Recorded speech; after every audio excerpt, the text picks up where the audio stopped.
that all day and session orders with Tuesday's date would be canceled. Well, farmers and experts want to avoid unintended consequences from the Farm Bill implementation. RFD-TV's Sarah Mock reports from the USDA's listening session. Now that the Farm Bill is law, the Department of Agriculture has to determine how to get it in place. We're hard at work at FSA, going through regulations, looking at what are potential timelines. So we don't have dates yet for those kind of things, but folks know that we're working very hard to get to that implementation phase. As the department continues writing the rules and regulations needed to implement the measure, leaders in farm production and conservation hosted a listening session to hear comments from stakeholders.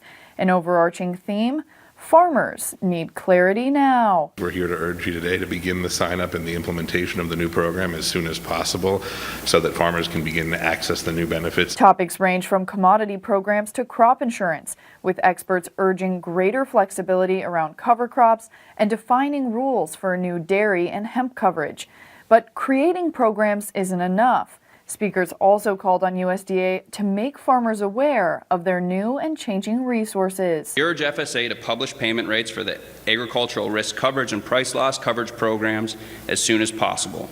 This will allow producers to make an educated decision regarding their program election for the 2019 and 2020 crop years. Environmental groups also spoke, asking leaders to ensure that the Farm Bill's updated conservation programs aren't only accessible to farmers, but that they're helping them achieve meaningful goals. When we look at conservation goals in the Farm Bill, broadly speaking, we as an organization are advocating that the USDA encourage outcomes verification of soil health across the board.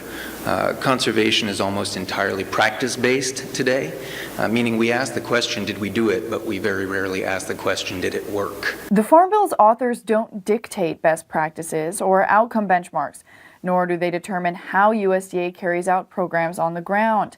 One request made by a farmer to that end: increase staffing at local offices and open them partially on weekends.